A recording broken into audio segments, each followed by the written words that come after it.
4 Temmuz 2002 yazı. Alak suresi. 15 sure Alak, Kalem, Müzzemmil, Müddessir bölümlenmiş olarak o yıl sonuna kadar tamamlandı. Çocuklar mekan olarak söz konusu vakıftayız. Kayseri ev oturmalarından arkadaşlarımızın katılmaları da 2003 yılında kurduğumuz Davud el Kayseri Derneği'ndeki ikinci kez dinlediğimiz Tertil 1 serisinde yer alıyorlar. Davud Kayseri kendisine Müslüman düşünce tarihi derslerinde yer verdiğim önemli bir referans. Karatepe Reisliği nedeniyle 1997'de üzerine bir uluslararası sempozyum yapılmış olması nedeniyle Kayserili arkadaşlarımızın belleklerinde. Canlı bir isimdi. Hem ilkini yaptığımız Tertil 1 serisinin devamı hem de Almanya projemiz olan Ulûm-i Hikme derslerini vermem konusunda gelişen isteklere mekan olacak. Anahtar elimizde olacak bir mekan arayışının somut bir cevabı olarak doğdu bu dernek. Ve o dernekte bu ismin buluşması. Ashab-ı Tertil ve Rakim, zamanın kısa tarihi. 27 Nisan 2016 Çarşamba'ya atıfla. 27 Nisan 1909'dan beri büyük zilzallere alem. 27 Nisan 2017'de Manzara-i Umumiye'yi böyle kayıtlar altına almıştık. Kayserilere bıraktığım mesaj. Sevgili arkadaşlar, dostlar, öğrenciler. 13 yıllık tertil periyodunu Kayseri'de tamamlayalı 2 sene oluyor. Tüm samimiyetimle ve umutla elimden geleni yaptım. Akitlere riayet ettim ama büyük oranda karşılık bulamadım. 22 nakip, 30 civarında Tenvir Partisi sorumlusu, 300'e aşkın tertil bir devamlısı bu kentin altını üstüne getirecek bir potansiyele sahipken kent bu imkanları harcadı ve tertili bir STK kültür etkinliğiymişçesine bir muameleye mahkum etti. Bizarım, şikayetçiyim. 2016 Ramazan sonrası herhangi bir kent Kayseri lakaytlığını yapmayacakmış gibi yapmayacak güvenli bir söz verirse onların hemşehrisi olmak üzere hicrete hazırım. Şu 40 gün içinde cevaplarını Kayserili nakiplere konuşarak iletmelerini istiyorum. Bu da olmazsa 3 seçeneğim kalıyor. O da Ramazan umresinden sonraki bir fırsatını bularak dönmemek ve Mekke'de hayatımın bundan sonrasını geçirmek. Mekke yakalar sınır dışı ederse 4. ve son seçeneğim kalıyor. O da bir yolunu bulur Gazze'ye, Kudüs'e hicret etmek. Allah hayırlısını nasip etsin. Bu tertip sezonu sonuna kadar Ramazan, çarşamba toplantılarına katılan sınırlı sayıdaki nakiplerin dışında bugünlerde Kayseri'de olmadığımı kabul etsinler. 2 ay sonrası gerçekleşecek reel durumu tüm randevularıma kapalıyım. Sabiye, Rüşdiye sorumluluklarında sözlerini yiyen hiçbir isme muhabbetim yok ve sözlerini çiğneyenlerden tavaf alanında şikayetçi olacağım. Kıraatı mehcur bırakanları. Derneke görüşmelere gelmesinler, serbest saatler diye. Onları beklediğim yer ve zamanlarda onlar yoktular. İdeallerimin idealleri olmayanlarla, konformizmi seçenlerle, tertili mehcur bırakanlara buraya kadar. Kayseri dışı nakiplerle yazışma hattımıza yaptığım paylaşım üzerine konuştuk arkadaşlarımızla. Çarşamba günleri nakipler toplantısında yaptığım eleştirileri zaten gelenlerin duyuyor olduklarını, gelmeyenler duymuyor eleştirisi yapıldı haklı olarak. Bulunması gereken gün bulunmayanlara, online hattan çıkıp gidenlere ya da online mesajlarda okuyup da üzerine almayanlara başka ne yapabilirim ki? Herkesin olması gereken yerde olmayanların huzurunda hazır olduğu hatta konuşmuş oluyoruz. Gıyaplarında tenkit değil, kapıyı çarpıp hattan çıkanlara, WhatsApp'tan çıkanlara ne yapabilirim ki? Yunus Nebi değilim ki Allah git demeden gidemem diye içtihat edeyim. Kaderimin silinmez kalemle Kayseri'de yazılı olduğunu söyleyeyim. Allah'ın arzı geniş değil miydi sorusuna muhatap olmak da var. 13 tertilin 10'unu boş sıralara, gündüz kayıtlarıyla geçirdim son 1 yıl. Buradan varsa ülkemin kamp 13 tertil sayısınca dolaştığım 4,5 kıyısında bir davet değerlendirmem gerektiği sonucunu çıkarıyorum. Burada kazık çakıp boş masaları anlatarak ömür tüketmenin israf olacağı, haram olacağı. Özü buydu. Bu şikayeti herkes biliyor. Yüzlerce kez değişik vesilelerle ortaya konulmuştur. Yetkili, sorumluluk paylaştığımız insanlarla üzerimize vazife olmayan geyik muhabbeti yapmak için bu ofiste istihdam edilmiyorum. Yazıktır, günahtır, haramdır. Kral Salonu'ndan Meryem Suresi 4-5 bölümlerinin çekimlerini yapmış, Davud el Kayseri Derneği'nde çalışma masama dönmüş bulunuyorum. 27 Nisan 2016. Akşam rakipler toplantısı var. Ankebut Suresi 4. bölümünü okuyacağım içtima öncesi. Örümcek evleri, yıkılan evlerimizi, internet olamayışımızı, bünyanen mersus. Kulaklarımda dün izlediğim bir ilahiyat profesörünün Musa Hızır kıssasında konuşan bilginin konuşmalarını istihza ile ağzında geveleyen saçmalamaları ve onu linç ediyorlar diye sosyal medyada destek paylaşımı yapan human writer arkadaşlarımın satırları. Derin hüzün, acı çöküyor üzerime. Üzerlerine kaya ile kapatılan mağara içindeki uyurlar gibi derin bir uykuya kapanma dileği. Bir kenara bir kitabe rakım yazarak bırakma. Ashab-ı tertil er-rakim. Zamanın kısa tarihi. Milenyumun ilk yılları. Kronometre 39'dan 40'a evrilirken kişisel tarihimin günlük ayet akışına start vermişim. Alak 1, 27 Mayıs 2001. Türkiye'nin siyasal tarihini teslim alacak kadrolar 30 gün sonra partileştiler. 14 Ağustos. 108 gün sonra Amerika'nın dünyanın 11 Eylül diye bir milenyum miladı oldu. Kader son 6 yılı vizesiz olarak geçirdiğim 11 yıllık Almanya rengini kararttı. Kendimi İstanbul'da bulduğum 20 Eylül akşamı Selahattin camiler regaib salaları veriyorlardı. Boş kaldın mı yorul, yeni işle, hep Rabbine rağbet et. İnşirah diledik Mevla'dan, takdirine boyun eğerek itizal ettiğimiz kente, Kayseri'ye dönmüş olduk. Kayseri'nin kadim oturma geleneğinden arkadaşlarımıza düşen payından pay aldığımız ilk 10 ay, ülkenin ve dünyanın beraber değerlendirmediğimiz yaşanmış geçmişi ve geleceğini yeniden harmanlama çabaları. Küresel Roma, küresel Medine, Avrupa Birliği hülyası, 28 Şubat sendromu, demokrasi, human rights güzellemelerle yeniden biçimlenmede olan tuhaf bir İslamcılık söylemine kökünden balta vuruşlarım. Din demokratlarla anlaşamıyoruz. Bakılısı, 92'sinde geldiğim tatilin karalaması olan Yusufeyn, Tarihin Sonu mu edisyonunda yazdıklarımın bugün de arkasındayız. Teslimi silah etmek yok küresel sisteme demişiz. Orada makalelerimizin komşu olduğu Davutoğlu bugün 2016 Nisan ülkenin başbakanı. Suriye politikası üzerinden çok farklı limanlara yelken açıyoruz onunla. 91'de Kayseri Gül'ü siyasete sokmuştu. Mecliste yeniden yer almanın heyecanı yaşıyordu Milli Görüş Hareketi. Almanya'da çıkardığımız Değişim dergisinin ismi Kayseri'de arkadaşlarımızca sahiplenilmiş. Kayseri tipi radikalliğin dergisi olarak arıza endam ediyor. Yerel radyoculuğun ayak sesleri duyuluyordu. Bugün bir arkadaşımız kendini Marksist jargonun taşıyıcısı olarak devam ettiriyor. Kayseri'nin yeni siyasetle akrabalığı yükselerek sürdü. 94 yerel seçimleri birçok ilde olduğu gibi Kayseri'de de kazanıldı. O gün bugündür İslamcı kadrolar yerel siyasette varlar. Onun pasifleştirici etkisi altındalar. Dans eden başkanı ile meşhur olduğu pastırmacı, mantıcı Kayseri. Hareket bakiyemizde dernekleşmiş, vakıflaşmıştı. 94 iznimizde Ulumen Hikme konsepti altında verdiğimiz Almanya derslerinin İlim Hikmet Vakfı ile mekandaşlığına tanıklık ediyoruz. İzin sezonlarında Kayseri'den yeni öğrencileri kuşakları ile tanıştırıyorum. Fıkıh soruşturması etrafında sohbetler, radyo programları.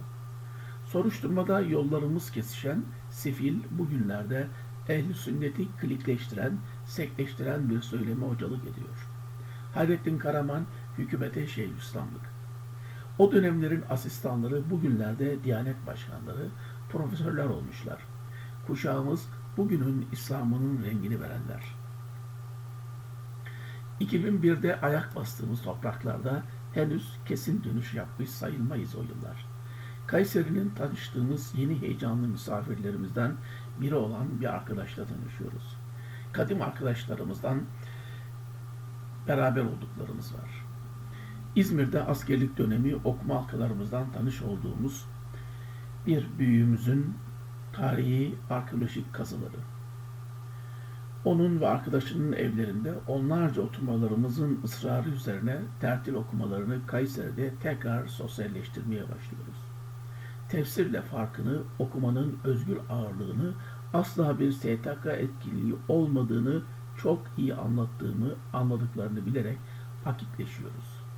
Üçü de ilk okuma halkamızın temel müdavimlerimizden, ilk proje sorumlularımızdan.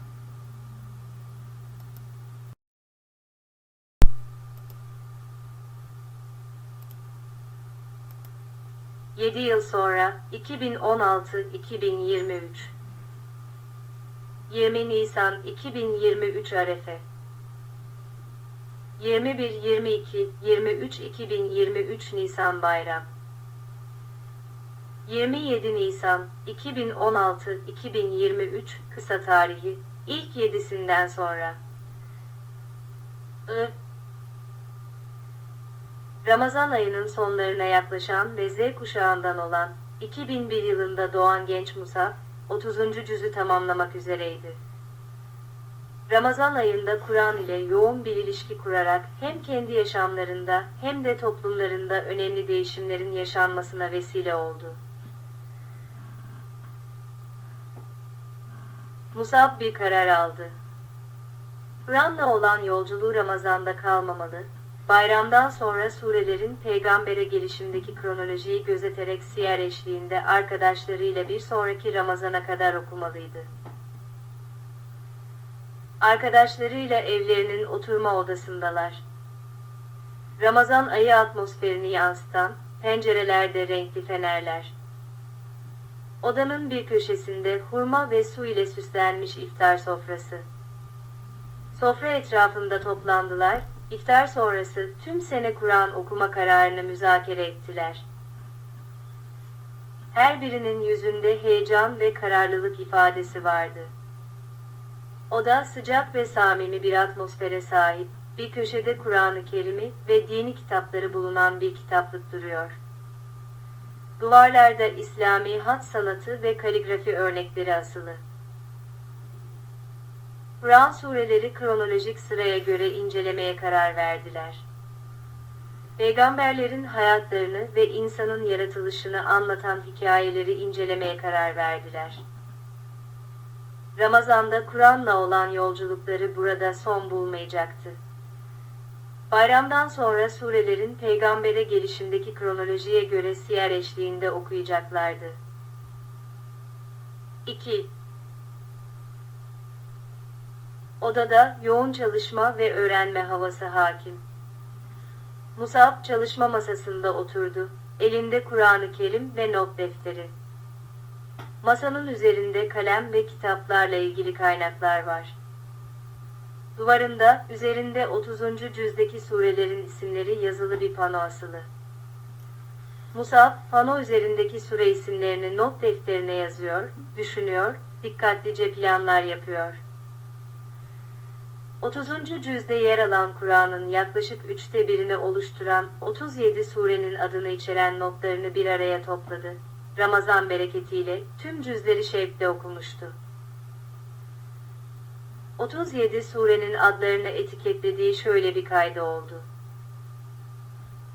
Bünyesinde en çok surenin 11 sure yer aldığı geçen cüzün 3 katından daha fazlası, 37, bu cüzde yer alır.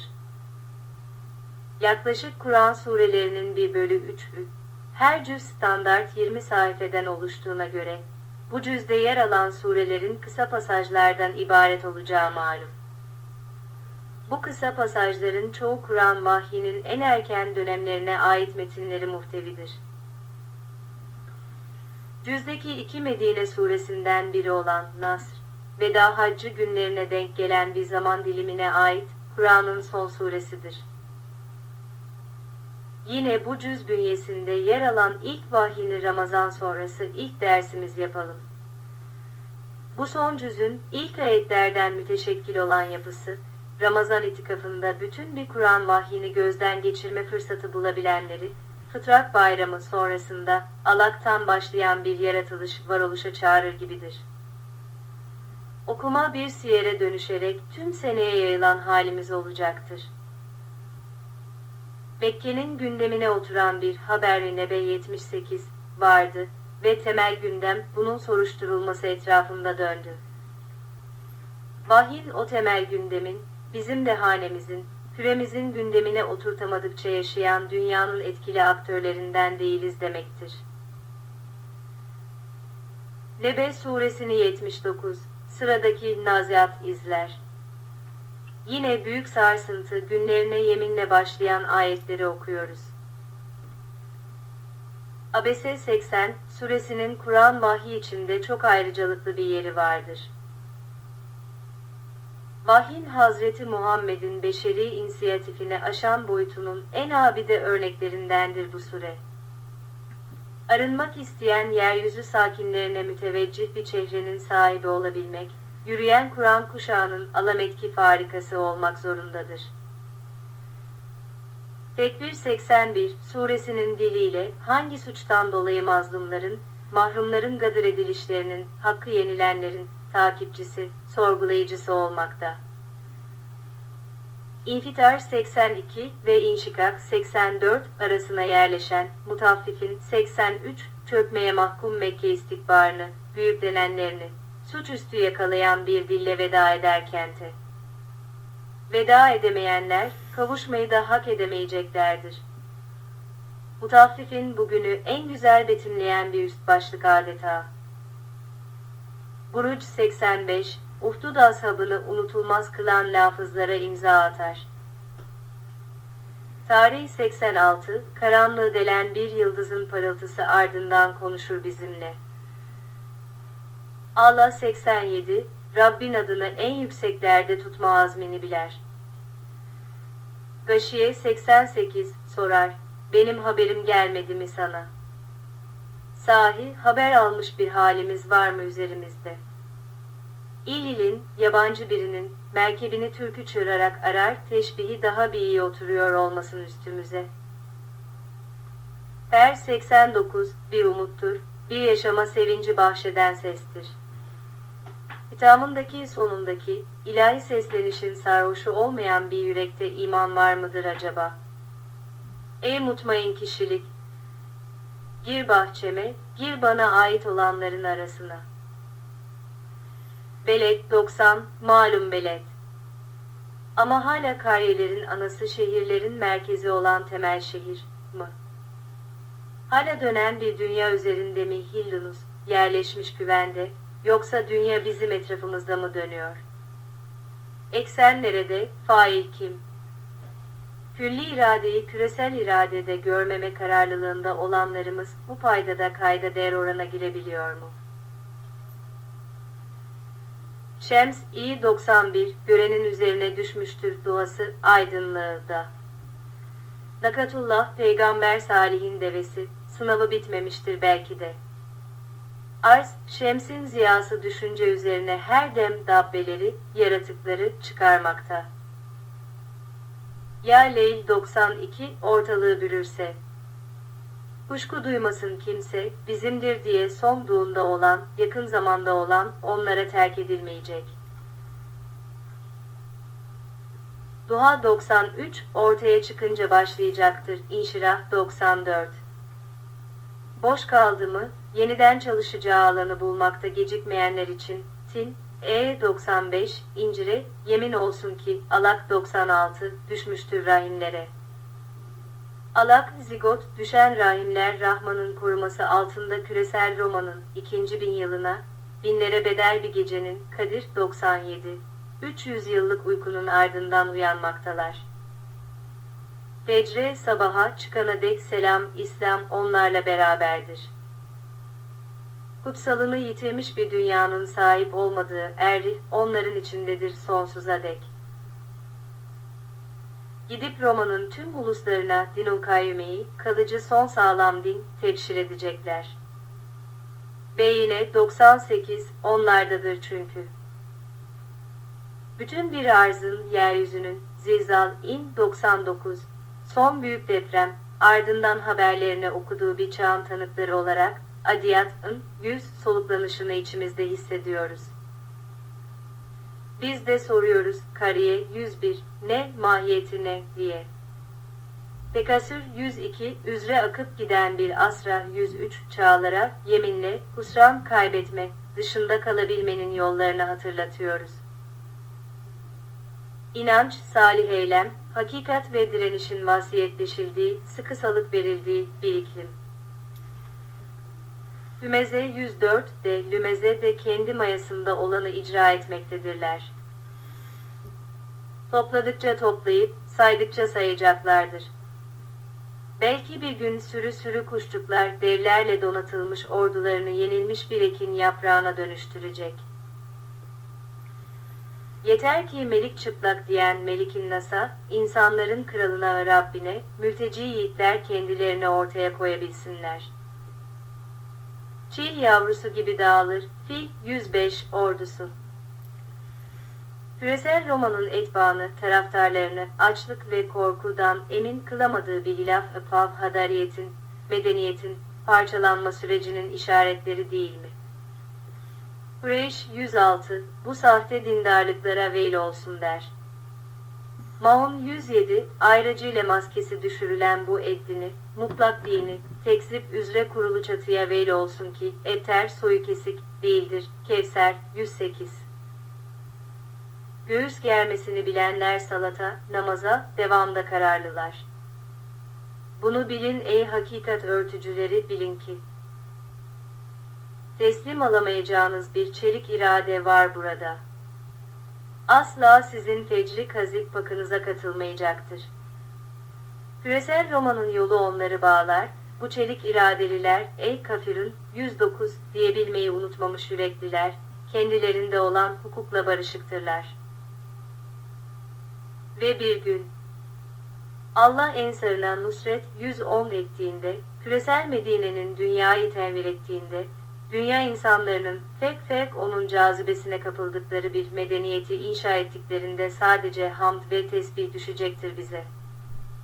Kağıttan kaplan Tebbe 111 olduğunda bütün ihlis 112 ile samediyet zuhur edecek, türemeyen ve türetilemeyen bilaha, Rabbe, Melike mülteci olacak insanlar. Felak 113'dan felah doğacak, NS 114 Hakk'a yürüyecektir. Üfürülmüş düğümler çözülecektir. Abese suresi, Hazreti Muhammed'in beşeri inisiyatifine aşan boyutunu gösteren çok özel bir yere sahipti. Tekvir suresinde ise, mazlumların ve mahrumların haksızlığa uğramasının takipçisi ve sorgulayıcısı olma sorumluluğu vardı. Musab ve arkadaşlarının yolculuğu, imanlarını güçlendiren ve Kur'an'ı daha iyi anlamalarını sağlayan derin bir deneyim oldu. İnsanın yaratılışını ve Allah'ın kudretini daha iyi anladılar. Surelerde yer alan peygamberlerin yaşamlarında da insanın yaratılışına dair önemli ipuçları buldular. 3. Musab ve arkadaşları Hak ile Bayram gençler için ayrılmış derslik alanında toplandılar. Derslikte her biri Kur'an-ı Kerim ve notlarını yanlarında taşıyan, yoğun bir çalışma ve araştırma içinde olan gençler vardı. Bir köşede peygamberlerin hayatını anlatan kitaplar ve yaratılışla ilgili kaynaklar duruyordu. Gençler, gruplar halinde çalışarak surelerde yer alan yaratılış hikayelerini, peygamberlerin yaşamlarını ve insanın yaratılışını anlamaya çalışıyorlar. Derslikte hakim olan yoğun dikkat ve öğrenme isteği hissediliyor. Bayram sonrası ilk dersleri ilk vahiy olarak inen Alak suresi olacaktı. Allah'ın insanı bir zigottan yaratarak ona bilmediğini kalemle öğreterek onu onurlandıran Kerim Rabbine bir teşekkürdür bu. Bunun için özellikle embriyolojik evrelerin ve insan yaratılışının anlatıldığı ayetlere yöneldi. Bu konuları arkadaşlarıyla paylaşmak ve daha derinlemesine. Ramazan boyunca surelerde ne kadar çok embriyolojik evreye dikkat çekildiğini fark etmişlerdi. Son cüzdeki "Ey insan, kerim olan Rabbine karşı seni aldatan ne?" sorusu, Rabbinin nimetlerine insanlardan kiminin ikramın ikrarı içinde yol alırken, kimilerinin Rabbini ihanetle suçlaması Kerem üzerinde algıda seçici bir vurgu yaptı Alak suresi çalışmasında. Musab ve arkadaşları toplanan gençlere, embriyoloji ve Kur'an-ı Kerim'den elde ettikleri bilgilerle yaratılış hikayesini anlatılar ilk derslerinde. O da yaratılış hikayesini anlatan posterler ve süreçleri gösteren zaman çizelgeleriyle süslenmiş. Bu süreçte elde ettikleri bilgi ve deneyimleri paylaşarak, dinleyicilere Kur'an'a olan bağlılıklarını ve hayatlarına kattığı değeri gösterdiler. Gençler dikkatle dinlediler ve konuşmacıların anlattığı bağlantıları not aldılar. 4. İlkin Musab bir açış konuşması yaptı. Güzide kardeşlerim, kuşaktaşlarım. Bayramı sevgili annemin yanında geçirdim, hayır dualarını aldım. Buraya gelmeden Kerem ile Mavi Marmara şehitliğindeydik. Babalarımızın ölümsüzlüğüne tanıklık ettik, hamdolsun. Dostlarım, bu sene dolu dolu bir Ramazan yaşadık. Ramazan nasıl tüm bir seneyi kuşatan bir yoğun yüklenme mevsimiymiş, yakından tanıklık ettik. İnşallah bugün yapacağımız ilk dersimizde bütün seneye yayılan süreçlerden akarak bir sonraki Ramazan'a çıkacağız. Anlattı. Varoluş kuşağından bir nefer olan babası Talip Bey'in mirasına sahip çıkan bir evlat olmak için çabaladığını, birazdan izleteceği Alak'ın menkıbesi videosunu onun dijital arşivlerinde bulduğunu, yapacağı sunum için güzel bir katkı vereceğini, varoluş kuşağının yok oluşa mahkum olmasın diye gelecek nesiller, diye verdikleri emeğin boşa gitmediği göstermek istediklerini, onlara şükran duyduklarını. Musab'ın sunumundan sonra Kevser'in yaptığı konuşmada oldukça etkileyiciydi. Normal bir embriyolojik gelişme sahnelerini izler gibi ilerleyen slide akışları, etkili ses efektlerinin de katkısıyla birden dehşet görüntülere dönüştü. Kürtajda parçalanan ceninler.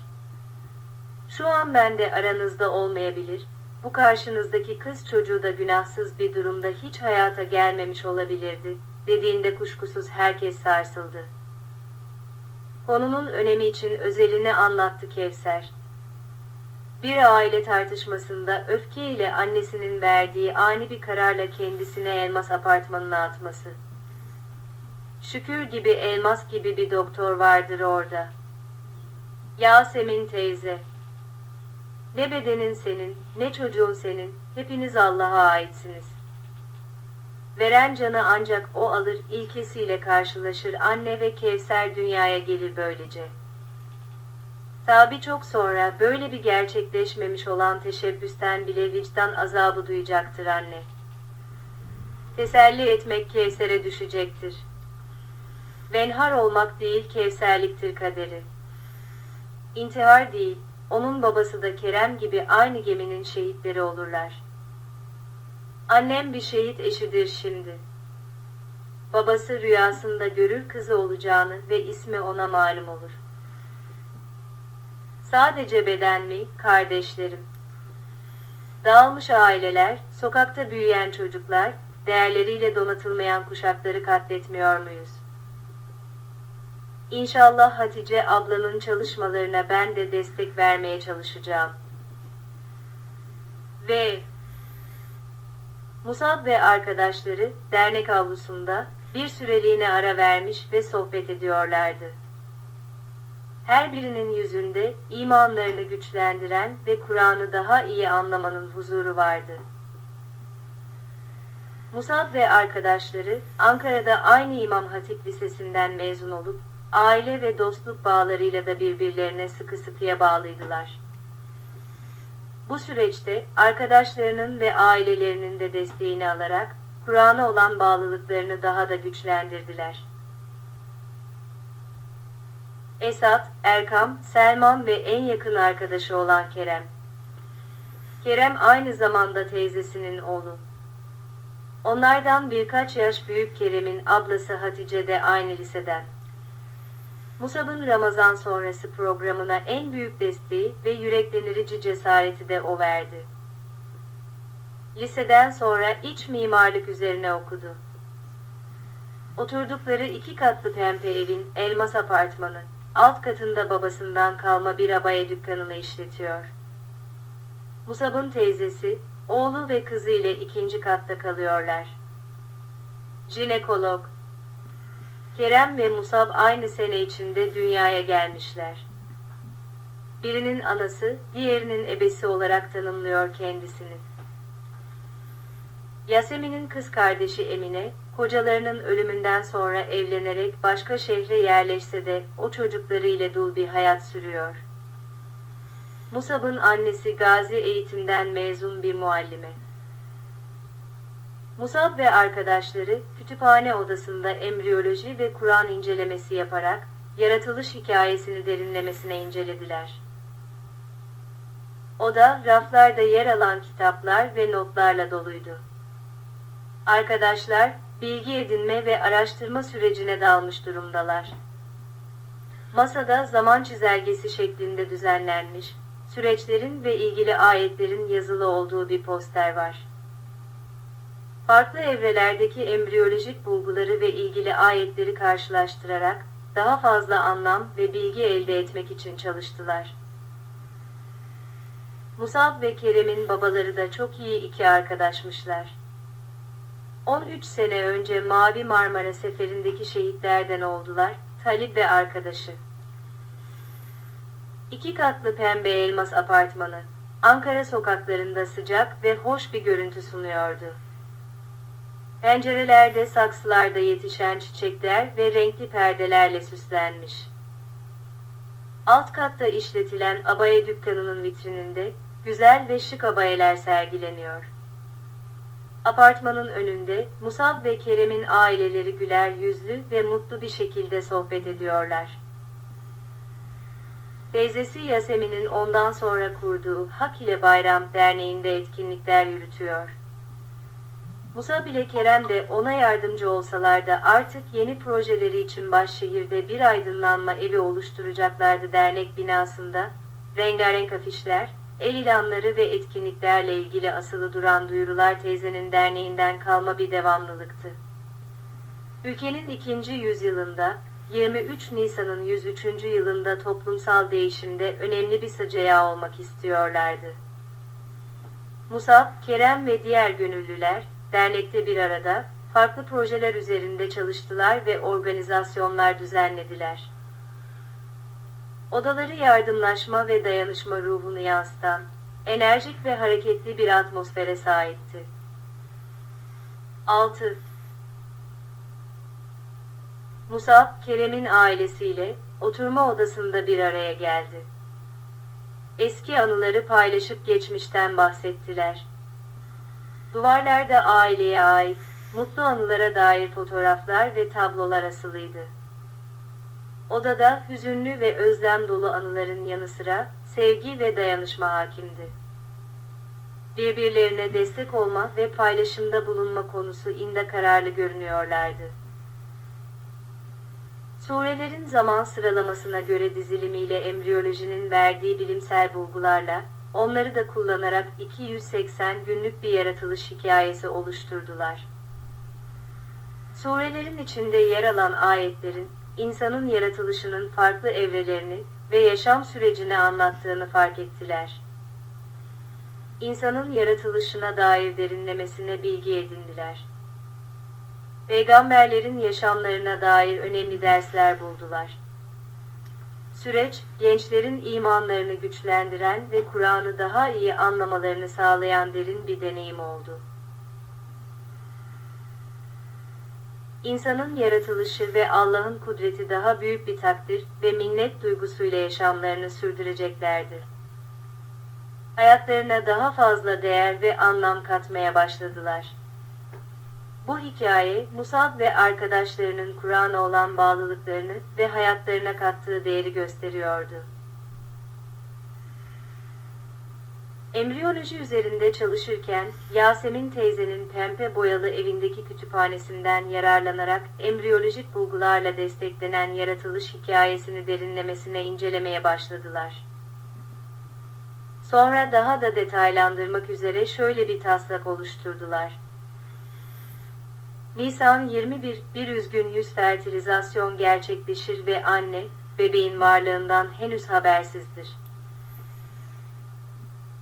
O sizi annelerinizin karnında yaratılış üstüne yaratılış yaparak üç karanlık içinde, rahim, göbek zarı ve amniyon sıvısı içinde geliştiren sizin Rabbinizdir. İşte Allah budur, sizin Rabbinizdir. Onun hükümranlığında ortak yoktur. Ona nasıl şirk koşuyorsunuz? Zümer 6. Mayıs 1, 10 döllenmiş yumurta, rahme doğru ilerler ve burada blastula evresine geçer. Anne hamile olduğunu henüz bilmiyor. Ancak bebeğin duygusal dünyasında hissettiği sevgi ve koruma ihtiyacı başlamıştır. Sonra onu, embriyoyu, bir alak embriyo halinde yarattık. O halde alakayı da bir çiğnemlik et, bir kümeye dönüşmüş hücreler topluluğu yarattık. Müminun 14. Mayıs 30, 40 bebeğin kalbi atmaya başlar ve anne hamile olduğunu öğrenir. Anne şükran ve sevinçle doludur. Sonra o çiğnemlik eti de kemik yarattık. Sonra o kemiklere et giydirdik. Sonra onu başka bir yaratılışla yarattık. Yaratıcıların en güzeli olan Allah ne yücedir. Müminun 14. Temmuz 20, 90 üzgün yüz bebeğin temel organları oluşmuştur ve şimdi hızla büyümeye devam edecektir. Anne bebeğini hissetmeye başlar ve bu duygusal anı paylaşmak için bir günlük tutmaya karar verir. Gerçekten annesinin tuttuğu günlükler vardır Musab'ın. Onları şükranla okumuştur bu hazırlık sürecinde de. Hatıraları depreşti, hayalledi. Annesi, yatak odasında hamilelik sürecini anlatan günlük yazıyor. Odada anne ve bebek için hazırlanan şeylerle dolu bir masanın üstünde, günlük tutmak için kullanılan defter ve kalem tasavvur ediyor.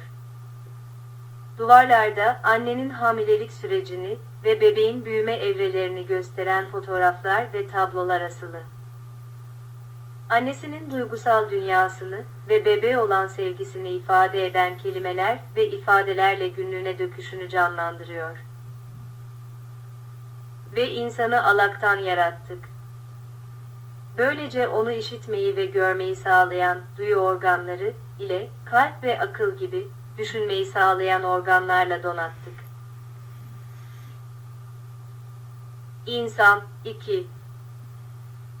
Eylül 17, 150 üzgün yüz bebeğin hareketleri annenin hissettiği en güçlü belirti haline gelir. Anne bu süre zarfında bebeği. Ekim 17, 180, bebeğin akciğerleri hızla gelişmekte ve doğum için hazırlanmaktadır. Anne bebeğin dünyaya gelişini heyecanla beklemekte ve bu süreçte daha fazla dua etmektedir. Yaratanların en güzeli olan Allah ne yücedir. Sizi topraktan sonra nutfeden, sonra alaktan yaratan O'dur. Hac 5. Kasım 17, 210 üzgün yüz bebeğin doğum pozisyonunu alması ve başının doğru konumda olması için rahimde dönmesi beklenmektedir. Anne doğumun yaklaştığını hissetmekte ve duygularını günlüğüne yazmaktadır. Andolsun biz insanı en güzel bir biçimde yarattık. Tin 4. Aralık 16, 250 üzgün 100 bebeğin doğumu için geri sayım başlamıştır ve anne, bebeğin gelişi için hazırlıklarını sürdürmektedir. Sonra onu bir alak, embriyo, halinde yarattık. O halde alakayı da bir çiğnemlik et, bir kümeye dönüşmüş hücreler topluluğu yarattık. Müminun 14 Ocak 26, 280 üzgün 100 bebeğin doğumu gerçekleşir ve yeni bir hayat başlar. Anne bebeğini kucağına alır ve şükran dolu bir kalple Allah'a dua eder. O insanı nutfeden yaratıp, sonra onu Allah'a karşı açık bir düşman kılan kimdir? Yasin 77 Yaratılış hikayesinin 280 günlük süreci boyunca, anne ve bebek, bilimsel verilere dayalı olarak gelişimlerini sürdürürken, Kur'an-ı Kerim'deki ayetlerle insanın yaratılışı ve Allah'ın gücü hakkında bilgi sahibi olurlar. Bu süreç, hem anne hem de bebek için duygusal ve manevi bir dönüşümü temsil eder. 7. Ramazan'ın son gününün 20 Nisan'a gelmesini anlamlı buldu Musab. Peygamberin miladi doğum günü. Yıllar boyunca onu kutlu doğum haftası olarak kutlamış ülke. Gençler için anlamlı bir tevafuk oldu bu. Bayramın ilk günü aynı zamanda Cuma Bayramı günü. 20 Nisan'da kutlanan Peygamberin miladi doğum günü etkinlikleri için süslenmiş sokaklar ve insanlar neşeli. 3 gün sonra 23 Nisan'da coşkuyla kutlanan Çocuk Bayramı etkinlikleri ve gençlerin katılımı. Bu sene bayramın son günü de 23 Nisan ile kesişiyor. Bayramı annesinin yanına gidip orada geçirmek, bayram sonrası da ilk derslerini yapmayı düşündü. Yasemin yıllar önce bugünlerde Ankara'da bir meclis binasında yapılan bir etkinliğe onu ve çocuklarını götürmüş, etkinlik misafirleriyle tanıştırmıştı. O günden anılar üzerine sohbet etti Kerem ve Musab ile.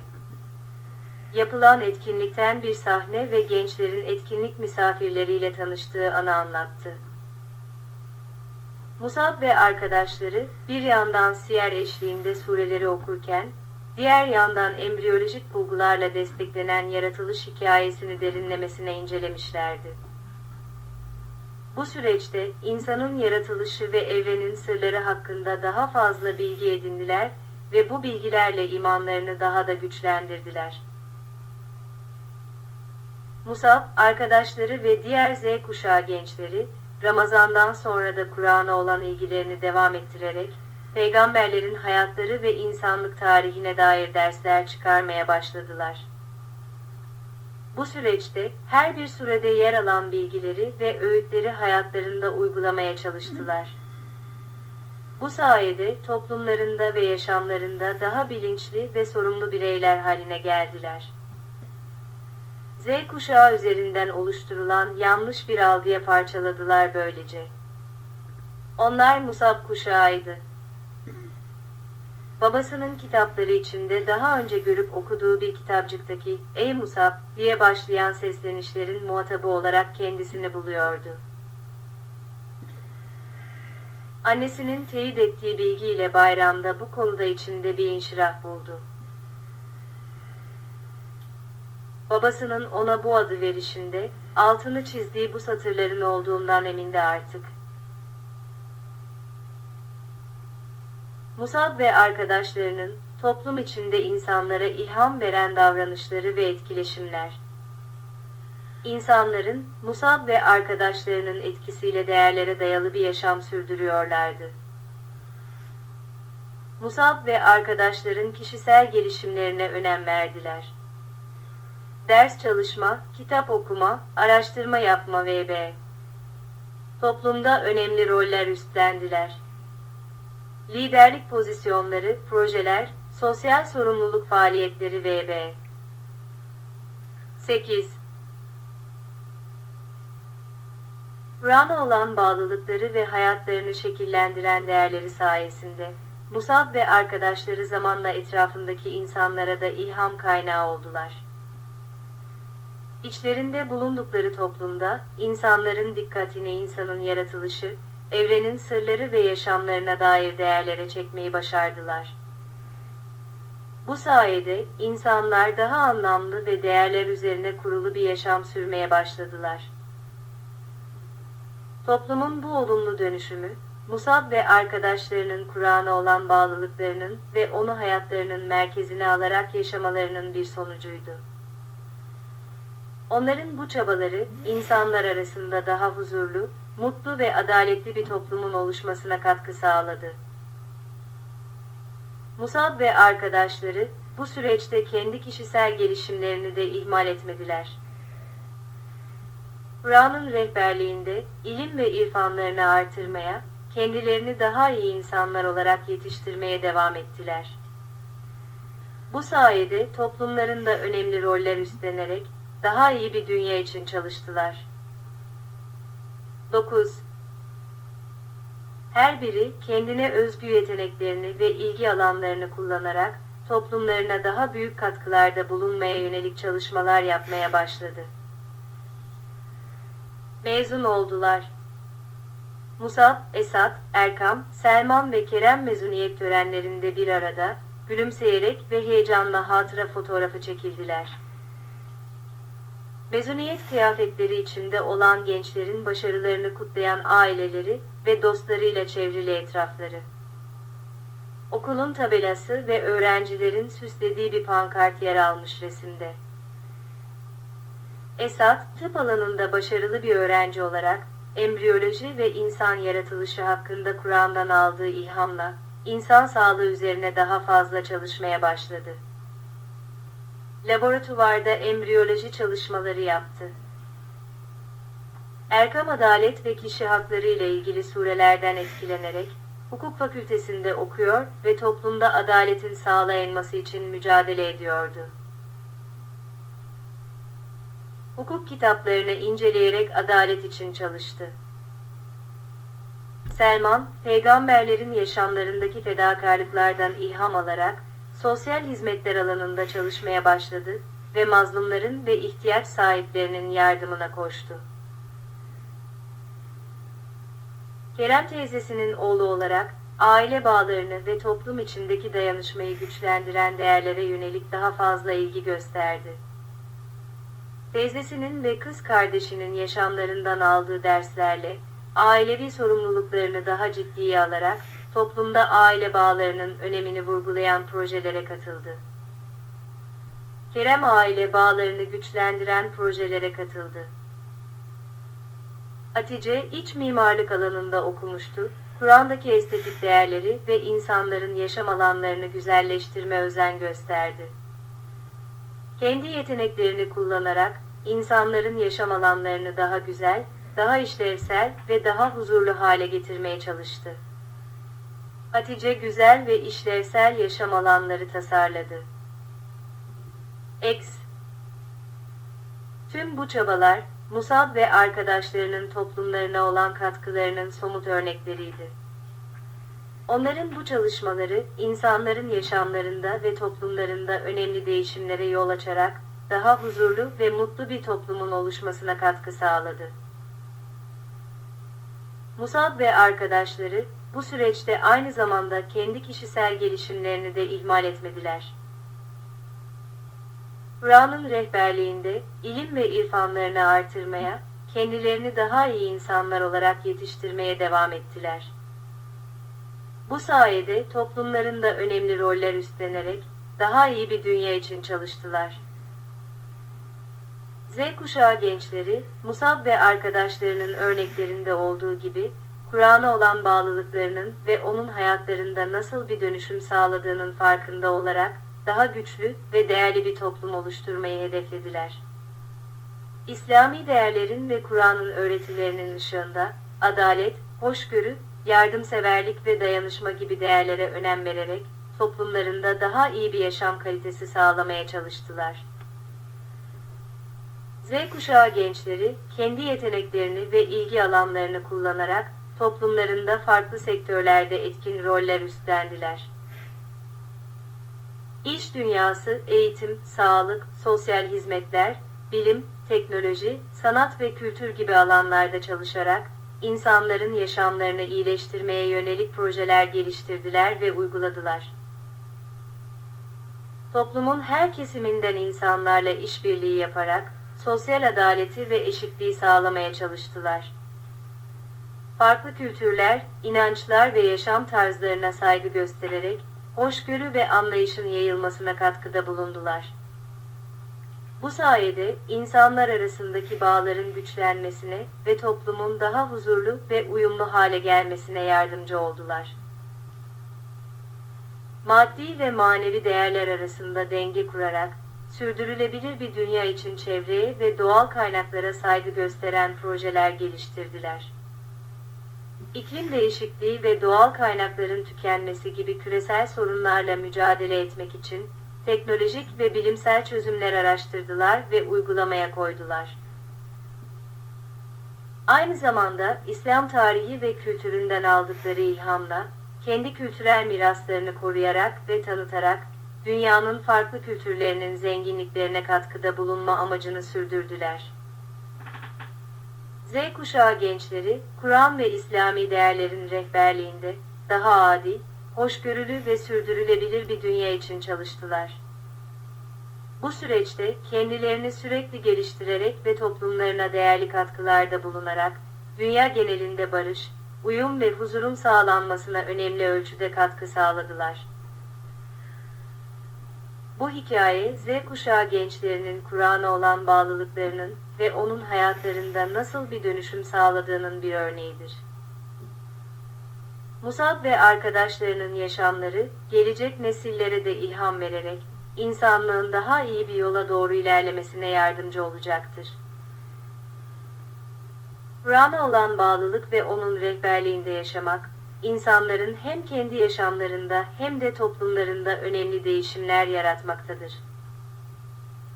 İnsanlar, bu değerlere sımsıkı sarılarak, daha anlamlı, mutlu ve adaletli bir yaşam sürdürmekte ve toplumlarını daha iyi bir yönü doğru yönlendirmektedirler.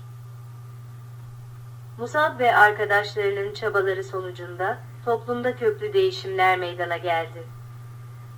İnsanların birbirine ve çevrelerine karşı daha saygılı, daha hoşgörülü ve daha duyarlı hale geldiği görüldü. Ayrıca insanların daha adil ve dürüst bir şekilde yaşamaya özen gösterdikleri ve daha çok yardımlaşma ve dayanışma içerisinde oldukları gözlendi.